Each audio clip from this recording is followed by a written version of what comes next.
Decoding the Irregulars. Navigating irregular adjectives and adverbs in English.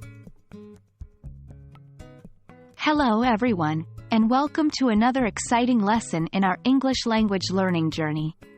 Today, we are diving into a very interesting part of English grammar, the world of irregular adjectives and adverbs.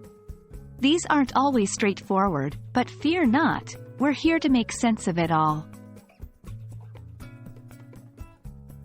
Let's begin by understanding what irregular adjectives and adverbs are.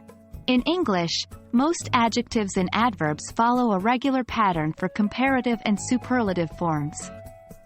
For example, the adjective happy becomes happier, comparative, and happiest, superlative. But irregular adjectives and adverbs break these rules, and that's what makes them, well, irregular. Take good, for example. It doesn't become gooder or goodest, but transforms into better and best. Now that we know what irregular adjectives and adverbs are, let's move on to identifying them in context.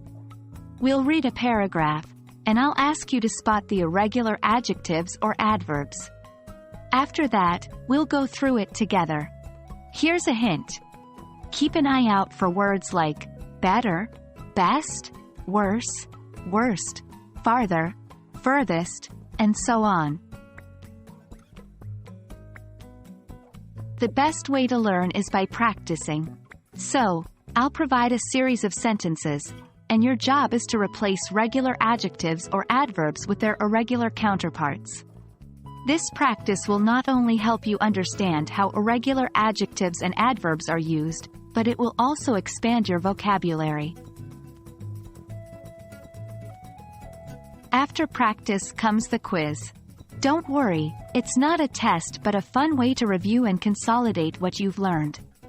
We'll also have an open discussion where you can ask any questions or share your thoughts. Remember, no question is a silly question.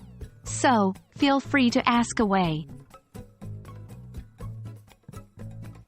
And that's a wrap on irregular adjectives and adverbs. Remember, these are exceptions to the standard rules, and the best way to get the hang of them is through consistent practice and usage.